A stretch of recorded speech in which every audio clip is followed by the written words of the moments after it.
Witch Series Part 4. Meet Sarah Good.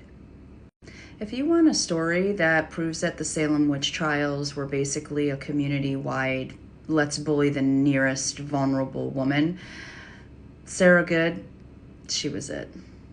Basically the town's scapegoat long before witchcraft was even mentioned. Sarah Good was homeless, poor, sick, and barely surviving. She wandered around from house to house with her daughter Dorothy, looking for food and a place to sleep.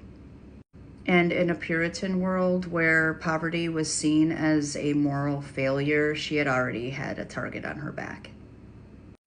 So when Betty Paris and Abigail Williams started having their fits in 1692, Sarah Good was one of the three accused. Not because she did anything, just because she was easy to blame. A neighbor claimed that she glared at him and his animals got sick. Another said that she walked away angry and he had a headache. And the girls claimed that her specter attacked them in court. Of course it did.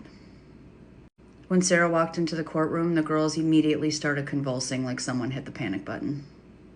Sarah stood there, ragged, tired, and confused, and said, "I'm not a witch, I'm just poor." But Salem didn't want nuance. They wanted villains. The court turned her poverty into proof. Her clothes were torn. Well, witches hide marks that way. If she muttered, well, witches muttered. She was homeless. Well, witches destroy homes. But the worst part was her 4-year-old daughter, Dorothy, was also accused. A toddler dragged into court, terrified, questioned by adults who already decided that her mother was guilty.